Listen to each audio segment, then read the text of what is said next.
संकल्प करके कहता हूं, अगर कोई अपराधी किसी बच्ची की तरफ आंख उठा लेगा तो मुख्यमंत्री तो भी कह रहे थे, मैंने मेरठ में भी पूछा था कि हर चौराहे पे यमराज खड़े हैं, यमराज ना खड़े हों, लेकिन पुलिस को इतनी शक्ति दी जाएगी कि किसी गुंडे की हिम्मत नहीं होगी बहन बेटियों की तरफ आंख उठा ले। और अगर उठाएगा, अगर कोई गुंडा उठाएगा तो आज की पुलिस तो एक गोली मारती है, 2 गोली मार के उसको जो है पूरी जिंदगी के लिए इस लायक नहीं छोड़ेंगे कि वो किसी बहन बेटी की तरफ आंख उठा के देखने का काम करे। आप जानते हैं कि ये कार्यक्रम जीआईसी ग्राउंड में नहीं होना था, ये कार्यक्रम कहां होना था? रामलीला मैदान में। और रामलीला मैदान सिर्फ मैदान नहीं है, वो मिट्टी है जिस मिट्टी पे बाबा साहब अंबेडकर के आंसू टपके थे, हमारे रहबर के आंसू टपके थे, जिस मिट्टी पे रोए थे बाबा साहब अंबेडकर, वो मिट्टी है। मेरी इच्छा थी कि उस मिट्टी को नतमस्तक होना है, उस मिट्टी को अपने माथे पे लगाना है और बाबा साहब अंबेडकर के अधूरे काम को इस देश में पूरा करके दिखाना। ये संकल्प लेके हम लोग आए। प्यारे साथियों, हमसे जगह छीनी जा सकती है, लेकिन दिलों से हमको नहीं निकाला जा सकता। वो हमसे जगह छीन सकते हैं, वो बहुत लंबे समय से ये करते आए हैं, वो हमसे आज जगह छीन सकते हैं, लेकिन आपके दिलों से हमें नहीं निकाल सकते। इस बात का प्रमाण आज आप लोगों ने दिया है। ये नौजवानों की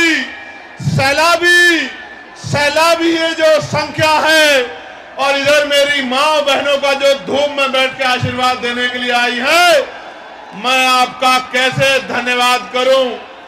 आपने भीम आर्मी आजाद समाज पार्टी को जिस तरह का प्यार आशीर्वाद देने का काम किया है, मैं आगरा अलीगढ़ मंडल के अपने तमाम नेताओं का बहुत बहुत धन्यवाद करता हूं।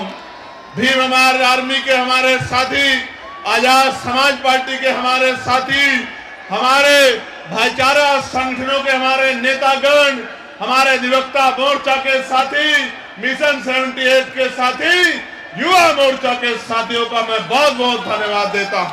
भाई चंद्रशेखर आजाद जी से ये वो आए और आप तक आने वाले लोग ये आगरा के गांव से चलकर आए हैं, मोहल्ले से चलकर आए हैं। हमारे पार्टी के लोगों ने दिन रात मेहनत की, हमारे भीम आर्मी के साथियों ने दिन रात मेहनत की। ये मैदान आज पहली बार भरा है। इस मैदान को आज तक कोई पार्टी भर नहीं पाई, आज तक इस मैदान को कोई पार्टी नहीं भर पाई। देखिए इस मैदान के बाहर भी सारी सड़कें भरी पड़ी हैं। साथियों, हम पुलिस प्रशासन का भी धन्यवाद करते हैं कि पुलिस प्रशासन आगरा के लोग हमारा पूरा सहयोग कर रहे हैं। अब मैं अनुरोध करता हूं अपने प्रिय नेता एडवोकेट भाई चंद्रशेखर आजाद जी से, वो आए और अपनी बात को हम सबके समक्ष रखें। एडवोकेट भाई चंद्रशेखर आजाद जी संघर्ष करो, हम आपके साथ हैं। एडवोकेट चंद्रशेखर आजाद जी संघर्ष करो, हम आपके साथ हैं। एडवोकेट चंद्रशेखर आजाद जी संघर्ष करो, हम आपके साथ हैं। बहुजन समाज का संकल्प है, आजाद ही विकल्प है। बहुजन समाज का संकल्प है, आजाद ही विकल्प है। बहुजन समाज का संकल्प है, आजाद ही विकल्प है। भाइयों, हम आपके बीच में हमारे प्रिय नेता एडवोकेट भाई चंद्रशेखर आजाद, जो इस देश के अंदर मोदी का विकल्प बनने जा रहे हैं। ये आरएसएस के लोग, बीजेपी के लोग ये प्रचार करते हैं कि मोदी का कोई विकल्प नहीं है। मैं आज इस मंच से कह सकता हूं कि कोई विकल्प है तो बहुजन समाज के लिए आजाद ही हमारे विकल्प है। एडवोकेट चंद्रशेखर आजाद जी आए और अपनी बात को रखें।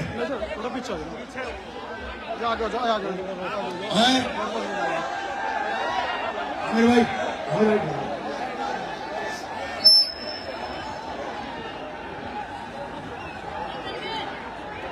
भाई उधर का साउंड बंद हो गया है। हमारे आमिर भाई कहने गए थे इसको चालू कर दो। ठीक है, चालू कर दो। आए हमारे प्रिय नेता एडवोकेट भाई चंद्रशेखर आजाद अब आपके बीच में अपने विचार रख रहे हैं।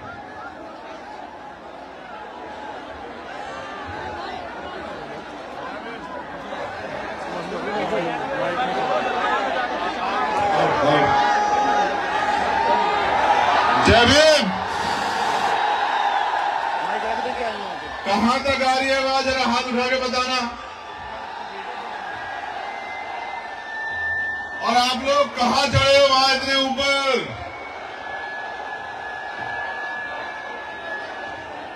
अपना ख्याल रखना, कहां चढ़ गए इतने ऊपर? प्यारे साथियों, आज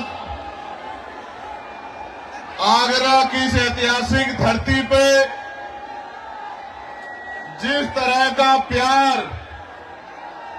जिस तरह का आशीर्वाद, जिस तरह का जमावड़ा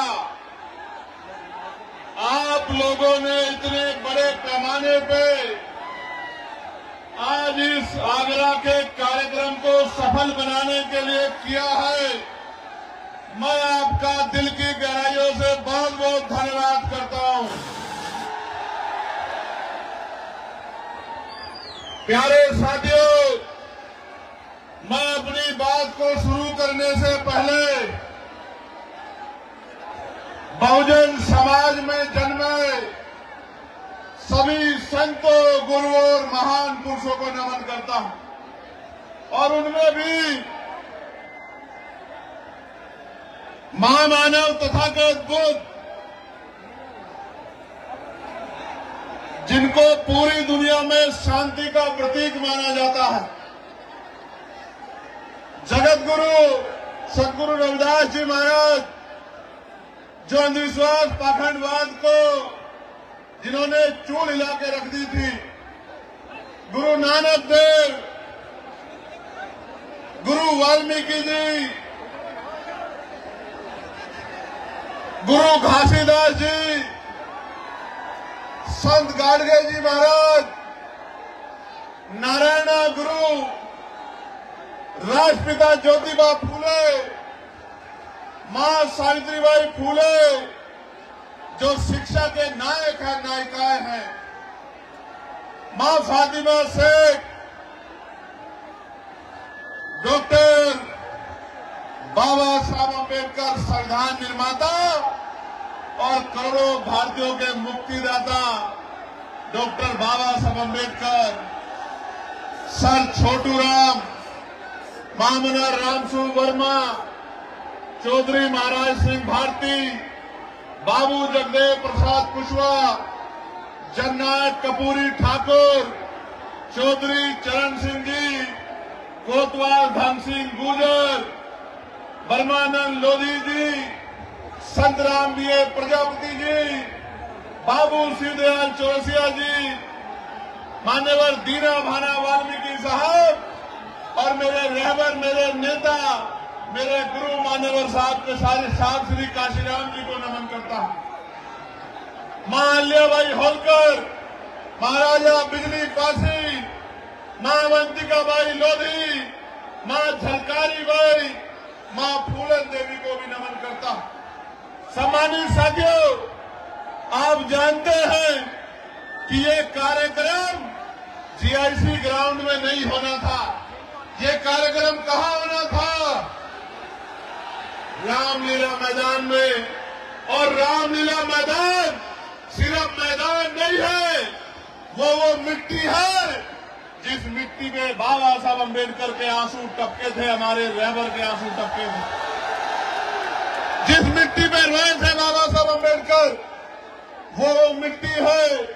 मेरी इच्छा थी कि उस मिट्टी को नतमस्तक होना है, उस मिट्टी को अपने माथे पे लगाना है और बाबा साहब अम्बेडकर के अधूरे काम को इस देश में पूरा करके दिखाना। ये संकल्प लेकर हम लोग आए। प्यारे साथियों,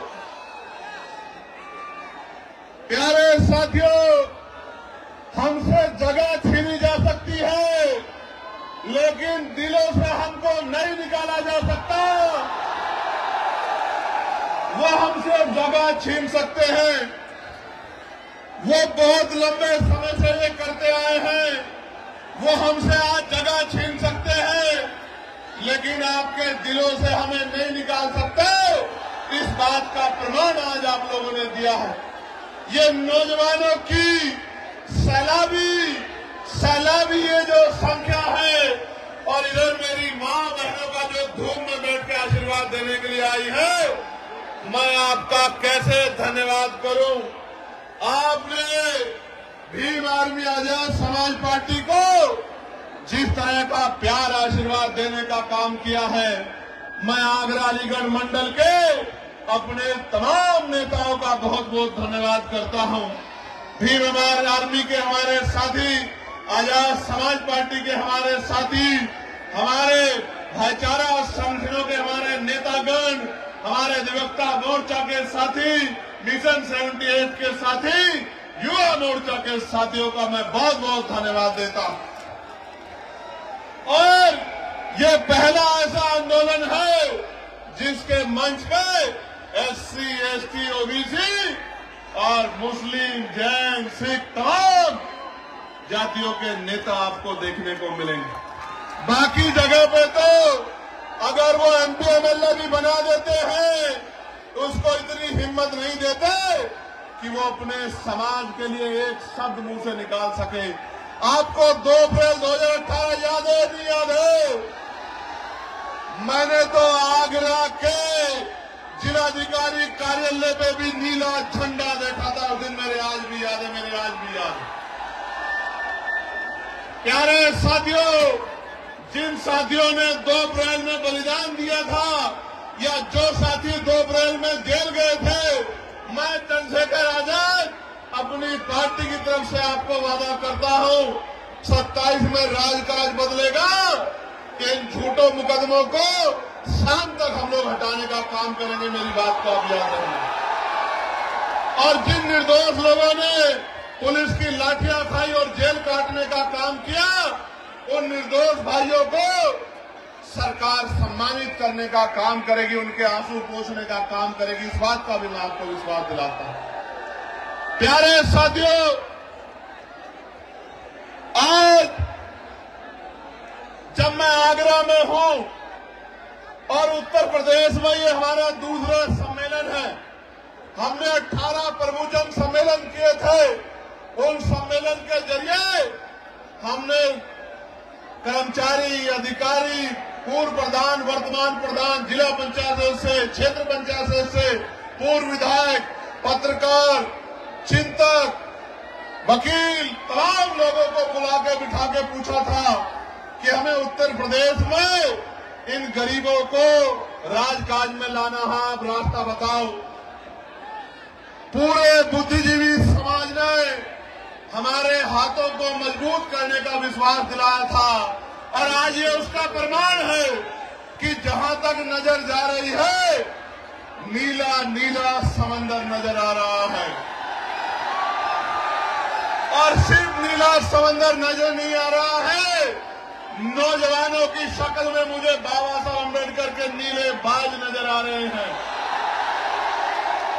इन बाजों की अगर निगाह सत्ता की तरफ मुड़ जाए तो वो दिन दूर नहीं है कि लखनऊ के 5 कालिदास मार्ग में एक अम्बेडकरवादी, एक बहुजनवादी, एक संविधानवादी आपका मुख्यमंत्री बनकर बैठेगा और प्रदेश के लोगों को न्याय दिलाने का काम करेगा। प्यारे साथियों, आगरा में जब बाबा साहब अम्बेडकर अपनी बात को रख रहे थे, नौजवानों, मैं जानता हूं कि संख्या ज्यादा है और आपको परेशानी हो रही है, लेकिन आप ये समझ लो, ये परेशानी उस परेशानी से कम छोटी है जब हमारे लोगों पे जुल्म, जाति, अन्य अत्याचार होता है और आप सड़कों पे खड़े होकर मुकाबला करते हो। मैं आपकी हिम्मत को दाद देता हूं। प्यारे साथियों, बाबा साहब अम्बेडकर जब अपनी बात रख रहे थे, 18 मार्च 1956 में उन्होंने सभी को समझाने का काम किया, और उनकी कुछ बातें जो जेल में रहते मैंने पढ़ी थी, जिनका मेरे ऊपर इतना गहरा असर हुआ कि आज भी रात को जब आंख खुल जाती है अचानक से तो याद आता है कि बाबा साहब अपने अंतिम समय में रोआ करते थे, उनकी आंखों में आंसू होते थे और उनकी उम्मीदें नौजवानों से लगी हुई थी। बाबा साहब ने यहाँ कर्मचारियों के बारे में कहा कि कर्मचारियों ने मेरा साथ नहीं दिया, लेकिन मैं धन्यवाद देता हूँ कि आज देश के बहुत सारे कर्मचारी अधिकारी अपनी सामाजिक जिम्मेदारी का निर्वहन कर रहे हैं। बाबा साहब ने कर्मचारियों अधिकारियों से कहा कि केवल अपने बारे में मत सोचो, अपनी आमदनी का, अपनी तनख्वाह का 20% पैसा अपने समाज को तरक्की के लिए लगाओ। मैं उन कर्मचारियों का धन्यवाद दूंगा जिन कर्मचारियों ने बाबा साहब की बात को माना, और जिन्होंने नहीं माना मैं उनको आगाह करते हुए कहना चाहता हूं कि आप बाबा साहब का साथ नहीं दे पाए, लेकिन अब बाबा साहब के बच्चे मैदान में हैं। अपने समाज को, इस कमजोर हक वंचित समाज को मुख्य धारा में लाने के लिए आजाद समाज पार्टी का तन मन धन से साथ दो और फिर देखो उत्तर प्रदेश कैसे आगे बढ़ता है। प्यारे साथियों, बाबा साहब ने अंत में अपनी बात को खत्म करते हुए कहा था कि अब मैं बूढ़ा हो चला हूं, बीमार रहता हूं, जब अपने चारों तरफ देखता हूं तो एक भी नौजवान ऐसा नजर नहीं आता जो इस आंदोलन रूपी तंबू का बम्बू बन के इस आंदोलन को आगे बढ़ा सके। बाबा साहब कह रहे थे, मैं ऐसे टेंट की तरह हूं, मैं ऐसे तंबू की तरह हूं, बम्बू की तरह हूं, जिसमें बहुत सारे टेंटों का बोझ है, लेकिन मैं गौरवान्वित हूं कि आज हमारे साथ मैं इस बात को नहीं कह सकता कि मैं अकेला हूं। मेरे हाथों को मजबूत करने के लिए देश, प्रदेश और उत्तर प्रदेश के ताकतवर नेतृत्व मेरे साथ है। हमारे जिले, विधानसभा, बूथ, सेक्टर, लोकसभा, मंडल, प्रदेश के मजबूत नेता मेरे साथ हैं जो लगातार मेरे हाथों को मजबूत कर रहे हैं। प्यारे साथियों, मैं आपको ये कहना चाहता हूं, बाबा साहब ने उस दिन ये कहा था रोते हुए कि एक भी नौजवान दिखाई नहीं देता जो इस आंदोलन को आगे बढ़ा सके। आज मुझे इस मैदान में लाखों नौजवान दिखाई देते हैं जो बाबा साहब की बात को मानने के लिए तैयार है, और बाबा साहब की बात को मानने के लिए तैयार नौजवानों, आपकी शक्ति से शासन प्रशासन तो चीजों को समझ रहा है, लेकिन सरकारों की भी नींद खराब है। वरना आज का कार्यक्रम रामलीला ग्राउंड में होता। मैं यहाँ के प्रशासन का धन्यवाद करना चाहता हूँ कि उन्होंने काफी मदद की है, मगर साथियों आपकी भी जिम्मेदारी है कि आप अपनी लड़ाई को स्वयं लड़े। प्यारे साथियों, हम उत्तर प्रदेश को कैसा प्रदेश बनाना चाहते हैं, मैं उस पर प्रकाश डालना चाहता हूं। ऐसा प्रदेश जहां शिक्षा गरीबों के दायरे में हो, जहां गरीबों को अच्छी से अच्छी शिक्षा मिले। मैं बहुत जिम्मेदारी से आपके बीच में बात रखते कह रहा हूं, 2000 रुपए आपको राशन के मिले ना मिले, 5 किलो राशन मिले ना मिले, लेकिन शिक्षा 1 नंबर की मिलेगी आजाद समाज पार्टी के राज में। ऐसी शिक्षा मिलेगी जो यहाँ के प्राइवेट स्कूल भी देने में भी सक्षम नहीं है, जिसकी महीने की फीस 20,000 रुपए है।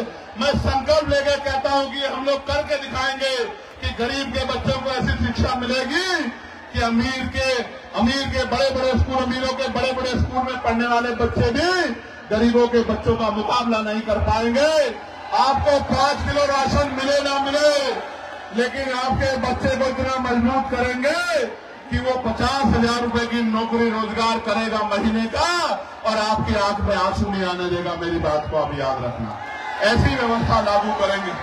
प्यारे साथियों, ऐसी चिकित्सा व्यवस्था लागू करेंगे कि इलाज की कमी और पैसे की कमी के कारण किसी की जान नहीं जाएगी। जैसे मैंने अपने पिता को खो दिया था, मैं आपको संकल्प करके कहता हूं इस मिट्टी से। प्यारे साथियों, सिर्फ जान ही नहीं जाएगी, न जमीन गिरवी रखनी पड़ेगी, न उधार लेना पड़ेगा। कोई भी बीमारी होगी, 1000 रुपए से कम में आपका इतना अच्छा इलाज होगा कि आप बीमार होकर चले तो जाओगे, लेकिन खुशहाल होकर अपने परिवार के बीच में आओगे। ऐसी व्यवस्था हम लोग करके देंगे उत्तर प्रदेश। प्यारे साथियों, लच्छेदार भाषण तो आप 75 साल से सुनते आ रहे हैं। एक हमारे पुराने आंदोलन के अलावा किसी ने गरीबों की सुध लेने का काम नहीं किया जिलाध्यक्ष जी। तो मैं ये कहना चाहता हूं कि और कोई करे ना करे, पढ़े लिखे नौजवानों को रोजगार देने का काम आजाद समाज पार्टी 1 साल के अंदर करने का काम करेगी। मेरी बात को आप याद रखें। रोजगार देने का काम, आपके आंसू पोंछने का काम, आपकी जेब को मजबूत करने का काम, आपको सपने पूरे करने का अधिकार आजाद समाज पार्टी आपको 1 साल के अंदर अवसर बना के देगी। प्यारे साथियों, आज कानून व्यवस्था का क्या हाल है? आज कानून व्यवस्था का हाल खराब है। जुल्म जाति अन्याय अत्याचार हो रहा है, बहन बेटियों की इज्जतें लुट रही है। मैं आपको संकल्प करके कहता हूं, अगर कोई अपराधी किसी बच्ची की तरफ आंख उठा लेगा, तो मुख्यमंत्री तो भी कह रहे थे, मैंने मेरठ में भी पूछा था कि हर चौराहे पे यमराज खड़े हैं, यमराज ना खड़े हों, लेकिन पुलिस को इतनी शक्ति दी जाएगी कि किसी गुंडे की हिम्मत नहीं होगी बहन बेटियों की तरफ आंख उठा ले। और अगर उठाएगा, अगर कोई गुंडा उठाएगा, तो आज की पुलिस तो 1 गोली मारती है, 2 गोली मार के उसको जो है पूरी जिंदगी के लिए इस लायक नहीं छोड़ेंगे कि वो किसी बहन बेटी की तरफ आंख उठा के देखने का काम करे। जब मैं ये बात कह रहा हूं, तो मीडिया के लोग मेरी आलोचना करेंगे अपने दफ्तरों में बैठ के कि चंद्रशेखर आजाद कह रहे हैं कि 2 गोली लगवा देंगे। लेकिन मैं कह रहा हूं, बाबा साहब अम्बेडकर ने कानून मंत्री पद से इस्तीफा दे दिया था बहन बेटियों को हक अधिकार दिलाने के लिए। इन बहन बेटियों की सम्मान के लिए 1 नहीं 2 गोली तो उस दरिंदे को लगनी चाहिए जो बहन बेटियों की तरफ आंख उठाने का काम करे। लगनी चाहिए। प्यारे साथियों, आज महंगाई ने कमर तोड़ दी है। मेरे आज भी याद है 2004-5 में सोना 10,000 रुपए हुआ करता था। आज कितना है? 1,54,000 रुपए। 1,15 लाख तो नहीं आए, लेकिन सोना 10,000 से 1,54,000 रुपए हो गया। किसी गरीब के अंदर हिम्मत नहीं बन पा रही है कि वो शादी में सोने की व्यवस्था कर ले। मैं आपको कहना चाहता हूं, ये सोने का दाम ऐसे नहीं बढ़ा। हमारे प्रधानमंत्री जब मुख्यमंत्री हुआ करते थे गुजरात के, तो कहा करते थे कि रुपए की कीमत ऐसे नहीं गिरती है, रुपया गिरता है तो प्रधानमंत्री की साख गिरती है। लेकिन आज रुपया कहां चला गया, प्रधानमंत्री जी को नजर नहीं आता। मैं आपको कहना चाहता हूं, अमीरों की तिजोरियों में जो पैसा भ्रष्टाचार का उठा के रख लिया है, इस भ्रष्टाचार पे ऐसी चोट करेंगे कि इन अमीरों को भ्रष्टाचार का पैसा निकालना पड़ेगा और ये पैसा गरीबों के घरों तक पहुंचेगा। गरीबों के रोटी का व्यवस्था, कपड़े की व्यवस्था, पानी की व्यवस्था, शिक्षा की व्यवस्था और चिकित्सा व्यवस्था, इस भ्रष्टाचार के पैसे को अमीरों की तिजोरी से निकाल के गरीबों तक पहुंचाने का काम हम लोग करेंगे। प्यारे साथियों, बाबा साहब ने 1956 में जमीनों की बात की थी। मैं आपके सामने कहना चाहता हूं, पुरानी सरकारों ने जितनी जमीन दी थी गरीबों को, अति पिछड़ों को, दलितों को, चुन चुन के उन जमीनों को छीनने का काम सरकार कर रही है। असामी पट्टे हो या सीलिंग वाले पट्टे या कोई और पट्टे, सारे पट्टों को लगातार पिछड़े मुसलमानों को जो जगह थी छीनने का काम कर रही है। जब सरकार बड़े बड़े हाईवे बना के जमीन एक्वायर कर सकती है, तो भूमिहीन मजदूरों को, किसानों को क्यों नहीं जमीन दे सकती? सरकार के पास का कोई जवाब नहीं है। और जिन्होंने 70 साल में घर बना के जो लोग रह रहे हैं, जैसे मथुरा में एक बस्ती को उजाड़ने का काम सरकार करने की बात कर रही है, जहां गरीब, दलित, वाल्मीकि समाज के लोग रह रहे हैं। मैं सरकार को चेताना चाहता हूं, अगर आप गरीबों के घर छीनने का काम करोगे मथुरा में या पूरे प्रदेश में, या उनकी जमीन छीनने का काम करोगे, हम आपकी कुर्सी छीन लेंगे। मेरी बात को याद रखना, ये गरीब आपको सबक सिखा देंगे। प्यारे साथियों, मैंने पार्लियामेंट में एक बिल लेके आया था, मैं निजी क्षेत्रों में आरक्षण का। आपने पढ़ा होगा, सुना होगा कि दलितों को, पिछड़ों को निजी क्षेत्रों में आरक्षण मिलना चाहिए, क्योंकि सरकारी नौकरियां 2% है, प्राइवेट सेक्टर में आरक्षण मिलना चाहिए। बड़ी बहस हुई। कोई कहता है चंद्रशेखर आजाद तो निजी क्षेत्रों में आरक्षण की बात कर रहे। बात नहीं कर रहा हूं, राजकाज बनने दो। पिछड़े अति पिछड़ों दलितों को 98% प्राइवेट सेक्टर में आरक्षण देने का काम हम लोग करेंगे, रोजगार देने का काम हम लोग करेंगे। मेरी बात को आप याद रखें। ये प्राइवेट सेक्टर किसी पूंजीपति का नहीं है, ये सरकारी पैसे से बनता है, सरकारी जमीन से बनता है, गरीबों के हक से बनता है। इस 98% प्राइवेट सेक्टर में आज आगरा की धरती से संकल्प हम लोग लेते हैं। इस 98% प्राइवेट सेक्टर में इन उद्योगों में कमजोर वर्गों के लोगों को हम लोग आरक्षण देने का काम करेंगे। इस बात का मैं आपको विश्वास दिलाता हूं। आपको याद होगा, एक पार्टी है जो अपने आप को नारा लगाती है कि हम दलितों, पिछड़ों, मुसलमानों की पार्टी है, हम इनका ध्यान रखते हैं। प्रमोशन में रिजर्वेशन का बिल फाड़ने वाली पार्टी कभी दलित, पिछड़े, मुसलमानों की हितैषी नहीं हो सकती। मेरी बात को आप याद रखना। मैं आपको आगरा की धरती से चेताने का काम कर रहा हूं। ये आपकी वोटों को लेने के लिए तमाम तरह के कपड़े, तमाम तरह की भाषा बदल के आएंगे। ये आपके हितैषी होते तो आपके कर्मचारियों को डिमोशन का सामना नहीं करना पड़ता, आपके कर्मचारियों को खून के आंसू नहीं रोने पड़ते। इस बात का आपको एहसास होना चाहिए। और अगर हम लोग को मौका मिल जाएगा तो पिछड़े, अति पिछड़ों को भी दलितों के साथ प्रमोशन में आरक्षण दिलाने का काम हम लोग उत्तर प्रदेश में करेंगे। मेरी बात को आप याद रखना। प्यारे साथियों, मैं तो यही तक नहीं, मैं सामाजिक न्याय को मानने वाला व्यक्ति हूं। आगरा की धरती पे खड़े हुए कह रहा हूं, इसलिए तमाम लोग मेरे पीछे षड्यंत्र कर रहे हैं कि दलितों की तरह पिछड़े वर्ग के लोगों को भी पॉलिटिकल रिजर्वेशन हम लोग दिलाने का काम करेंगे विधानसभा, लोकसभा में। मेरी बात को आप याद रखना। जो कोई नहीं कर पाया वो बाबा साहब अम्बेडकर के बच्चे करके दिखाएंगे। मुस्लिम भाइयों, आप भी तैयार हो जाओ, हिम्मत करके दिखाओ। आजाद समाज पार्टी आपको भी संख्या के आधार पर आपकी हिस्सेदार दिला कर रहेगी। मेरी बात को याद रखना। और अति पिछड़े वर्ग के लोगों को कहना चाहता हूं, उनके मन में भय रहता है। आरक्षण 27% दिया गया है, जबकि आबादी 52% थी। मैं आपको विश्वास दिलाता हूं, पिछड़े वर्ग के लोगों को, पाल प्रजापति, कश्यप मौर्य, साक्यम, बिल, कुशवाहा, राजभर, तमाम लोगों को 15% उत्तर प्रदेश में अलग से आरक्षण की व्यवस्था करा के देने। मेरी बात को आप याद रखना, जिससे कि कोई विवाद ना रहे और आपकी भी संख्या कम ना रहे, आपको भी आगे बढ़ के आने का मौका मिले। पाल प्रजापति, सैन विश्वकर्मा मौर्य का बच्चा भी, निषाद का बच्चा भी, दुनिया चौहान का बच्चा भी मुख्य धारा में। इस बात का भी मैं आपको विश्वास दिलाता हूं। प्यारे साथियों, आगरा में जूते का व्यापार होता है, अलीगढ़ में तालों का बड़ा काम है, फिरोजाबाद में कांच का बड़ा काम है। जीएसटी, पहले जीएसटी की मार, फिर लाइसेंस में गैर जिम्मेदारी, फिर छापेमारी के नाम पर लगातार उत्पीड़न किया जा रहा है।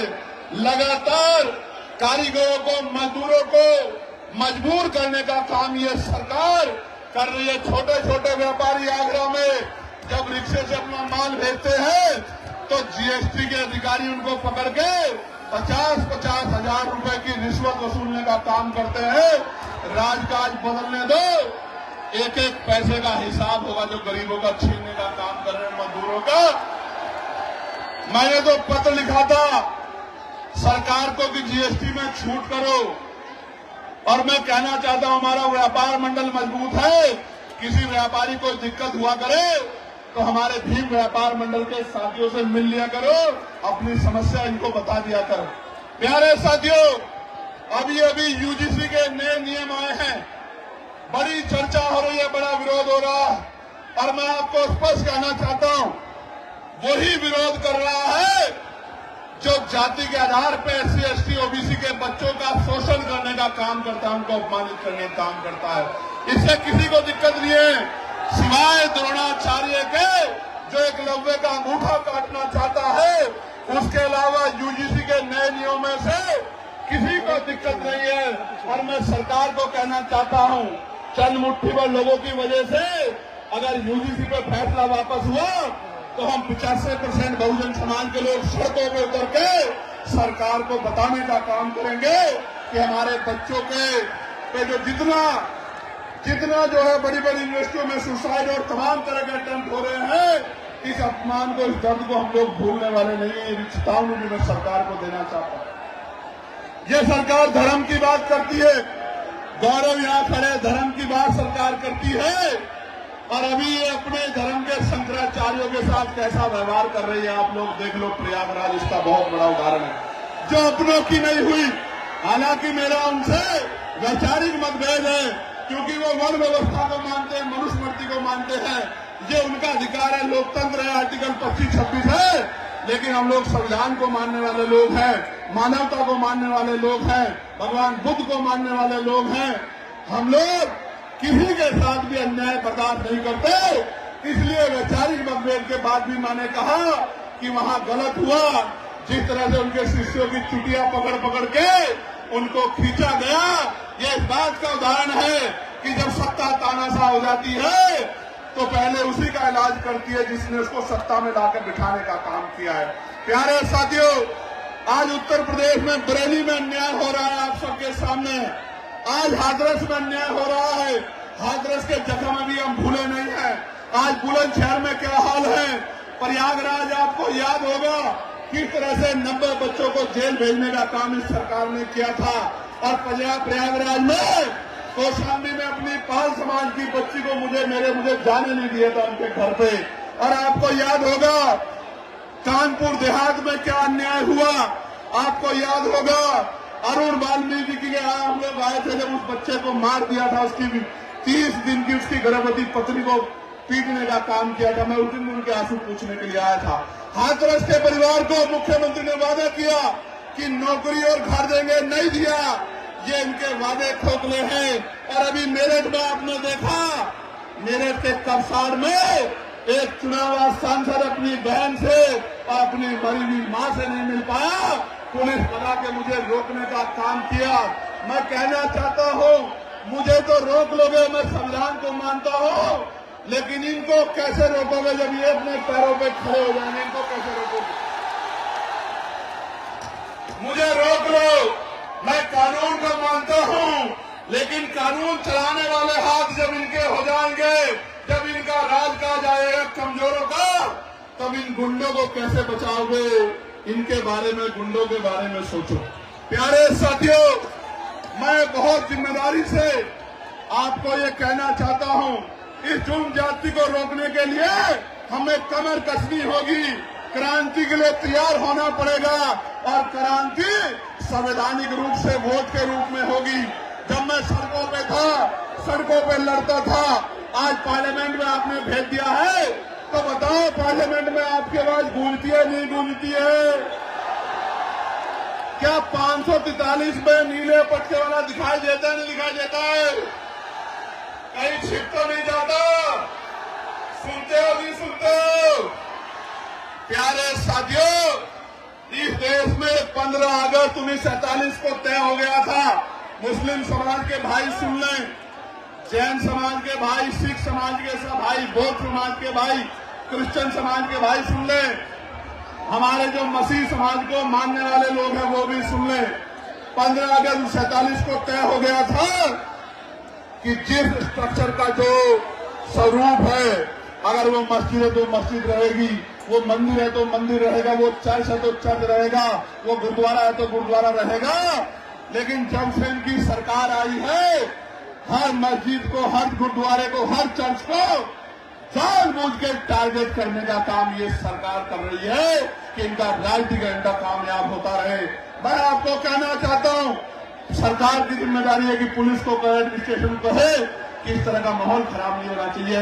लेकिन कई बार फतेहपुर के मकबरे को हम लोग देखते हैं, सरकार शामिल नजर आती है, बीजेपी के लोग तोड़ने का काम करते हैं।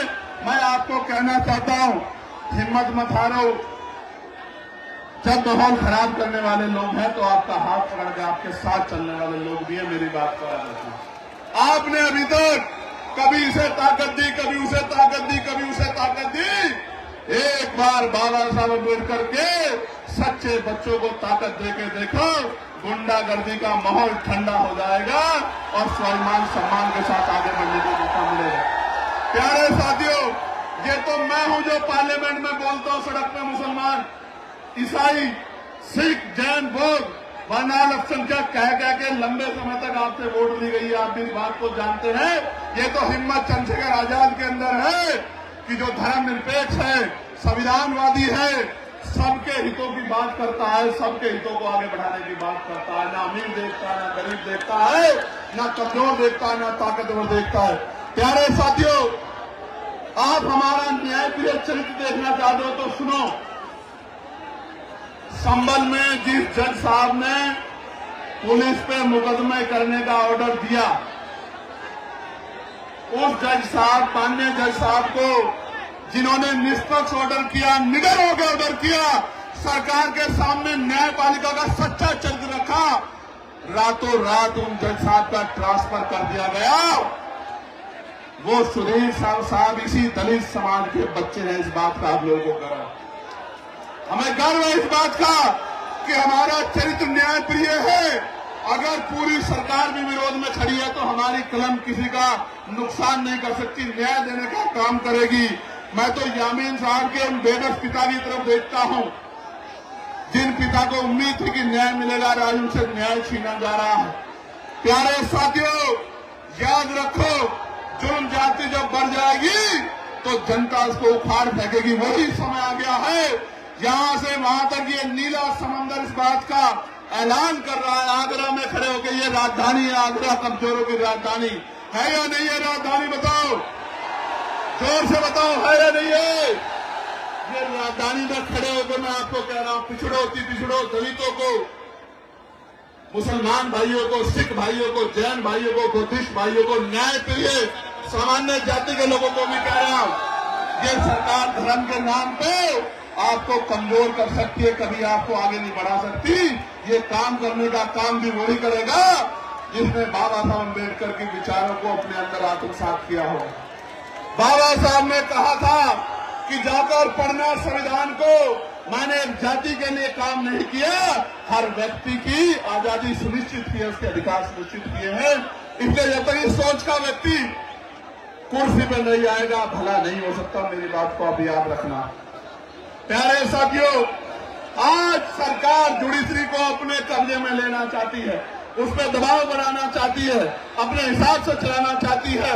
मैं न्यायपालिका में बैठे जजों से कहना चाहता हूं, माननीय न्यायाधीशों से कहना चाहता हूं, घबराने की जरूरत नहीं है। आपकी रक्षा सुरक्षा के लिए आजाद समाज पार्टी भीम आर्मी खड़ी है। आप निष्पक्ष होकर काम करो।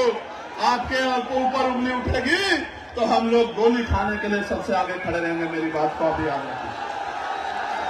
प्यारे साथियों, अभी एक आदेश आया और वो आदेश है, नीरज साहब, फोन पे आप SC ST को गाली दे दो तो इसको अपराध नहीं माना जाएगा। अगर फोन पे किसी को गाली दी जाए, धमकी दी जाए, शब्द कहे जाए, वो अपराध माना जाएगा, लेकिन SC ST को कहा जाएगा तो अपराध नहीं माना जाएगा। आप देखो मौर्य लाल कैसे मजाक उड़ा रहे हैं कमजोरों का। ये लोग देखो, पहले थाने में FIR नहीं होती। मैं एक परिवार से मिला, मेरी बात पे गौर करो नौजवानों। उस परिवार ने मुझसे कहा कि भैया, अमीर आदमी सीधे चला जाता है थानाध्यक्ष के ऑफिस में, CO के ऑफिस में, ASP के ऑफिस में, DCP के ऑफिस में, कमिश्नर के ऑफिस में, SSP के ऑफिस में, DM के ऑफिस में, DM के ऑफिस में, SDM के ऑफिस में, तहसीलदार कानूनगो सेक्रेटरी के ऑफिस में। गरीब आदमी बाहर इंतजार करता रहता है कि कब अधिकारी बुलाएंगे, कब उसको न्याय मिलेगा। ये है उत्तर प्रदेश आज का। मैं आपको विश्वास दिलाता हूं, राजकाज बनने दो, अधिकारी आपकी बस्तियों में आगे कैंप लगा के आपकी समस्या को सुना करेंगे और उसका हल किया करेंगे। मेरी बात को याद रखिए।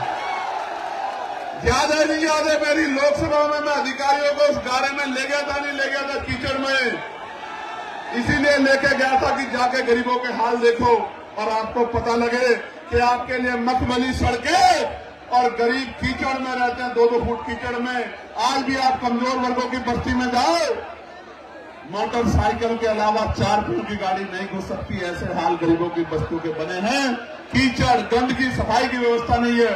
मैं आप सबको कहना चाहता हूं, हिमांशु साहब कह रहे थे अमित गुजर जी, कसाना जी बैठे हैं, वो भी इस बात पे मुझसे कह रहे थे, छतपाल चौधरी जी भी कह रहे थे, चक साहब भी कह रहे थे, चित्तौड़ साहब ने भी कहा कि यहाँ ठेकेदारी आउटसोर्सिंग के जरिए सफाई कर्मचारियों को देश भर में भी और आगरा में उनके हितों को लूटने का काम किया जा रहा है। मैं आपको विश्वास दिला जाता हूं, तमाम आउटसोर्सिंग खत्म कर देंगे उसी दिन। संविदा या पक्की नौकरी, और वो भी 50,000 रुपए से कम नहीं देंगे। मेरी बात को आप याद रखना, जब आजाद समाज पार्टी के हाथ में। और ये निजी क्षेत्र का ट्रेंटो का हाल देख लो, एक गरीब को कनेक्शन नहीं देती है कंपनी। इन सारी कंपनियों वालों को जो सही काम नहीं करेंगे, इनको सबक सिखाने का काम हम लोग करेंगे।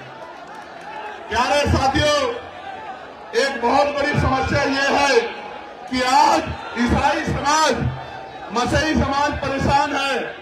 चर्च में अपनी उपासना पूजा नहीं कर पा रहा है, अपनी प्रार्थना नहीं कर पा रहा है। कोई भी आता है, उनके साथ मारपीट करने लगता है, उनको भगाने लगता है, उल्टा पुलिस भी उन पर मुकदमे कर देती है। मैं मसीही समाज को कहना चाहता हूं, मैं चंद्रशेखर कह रहा हूं, अगर कहीं आपके चर्चों पे हमला होगा या आपको अपमानित करने का काम किया जाएगा, तो आजाद समाज पार्टी भीम आरपी सीना तान के आपकी लड़ाई लड़ने का काम करेगी। आप अकेला मत समझना खुद को, बिल्कुल अकेला मत समझना। ऐसे ही मैं सिख भाइयों को, मुसलमान भाइयों को भी कहना चाहता हूं कि आप भी मन पक्का कर लो, आप भी आजाद समाज पार्टी के साथ खड़े हो जाओ।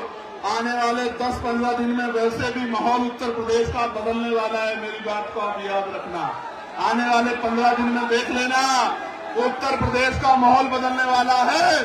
आप भी कमर कस लो, कमजोरों की एकता इत्तेहाद ही इस सरकार को उखाड़ के फेंक सकती है। वरना 95% वोट दिया था आपने पिछली बार उत्तर प्रदेश में, 2022 में क्या मिला? 125 सीटें, 125 सीटें। आप एकजुट हो जाओ, 300 सीटें जीतेंगे, 300 सीटें। मेरी बात को आप याद रखना, क्या 125 सीटों की बात करते हैं।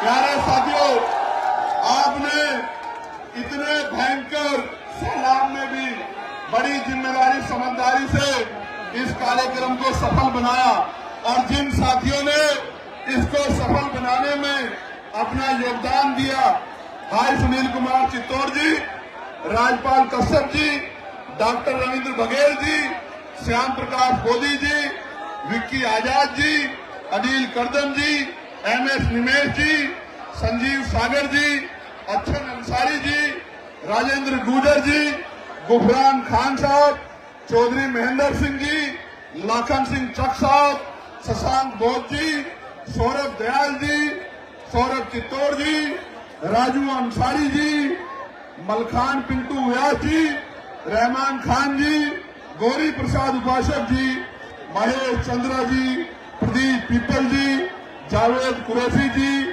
अमजद कुरैशी जी, रामवीर करदम जी, बहन प्रतिभा जी, रविंद्र पारस जी, संगरतन सेठी जी, चंद्र प्रकाश गौतम जी, के गौतम जी, दक्ष यादव जी, ब्रजेश एडवोकेट जी, सिकंदर बोध जी, भाई रिंकू जी, और तमाम हमारे साथी, रिंकू सेठ से लेकर तमाम हमारे साथियों, जिन साथियों ने अपना योगदान देने का काम किया, जिन्होंने इस कार्यक्रम को सफल बनाने के लिए, अपना एक एक पैसा जुटाने का काम किया। आपका एक एक पैसा, ये मेरे ऊपर आजाद समाज पार्टी पे कर्ज है।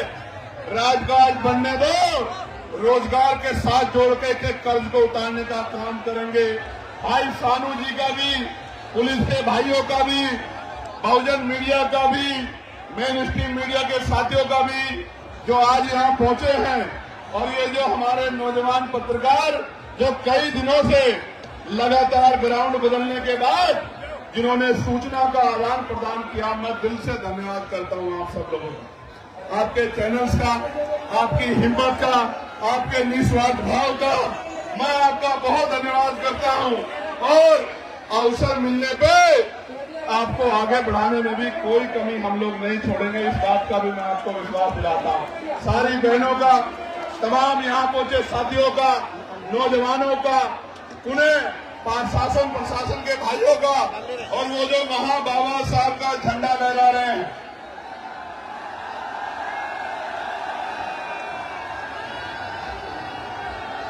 ये जो इधर पेड़ों पे चढ़े हुए हैं, उधर वहां पेड़ों पे, वो जो वहां टूरिस्ट बस पर वहां सामने खड़े हैं ग्राउंड के बाहर, वो जो वहां उस पीली बिल्डिंग पे खड़े हुए हाथ हिला रहे हैं, झंडा लहरा रहे हैं, उन सबसे एक बात कहना चाहता हूं, एक बार आजाद समाज पार्टी को मौका दो। आंख में आंसू नहीं आने दूंगा, विश्वास दिला के कहना चाहता हूं।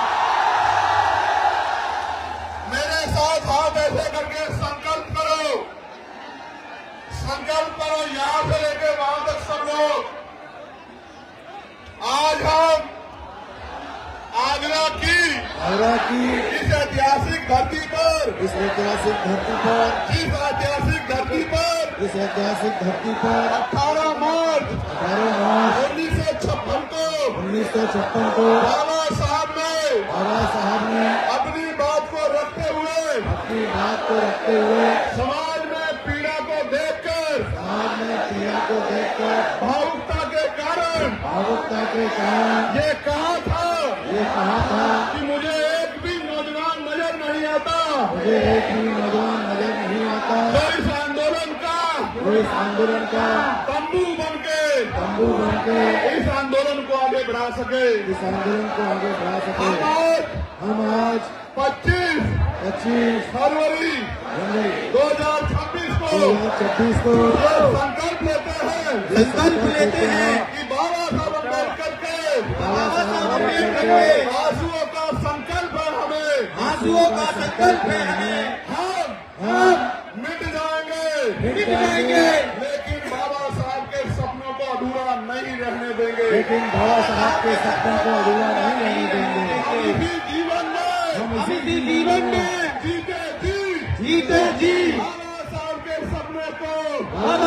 के सपने को पूरा करके दिखाएंगे। मानवता का राज लाएंगे, गरीबों का राज लाएंगे, गरीबों के आंसू पूछेंगे, समानता,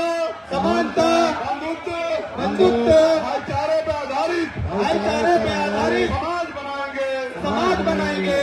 हम प्रथम और अंतिम भारतीय हैं, भारत की शान बढ़ाएंगे, तिरंगे का मान बढ़ाएंगे और अपने देश को मजबूत बनाएंगे।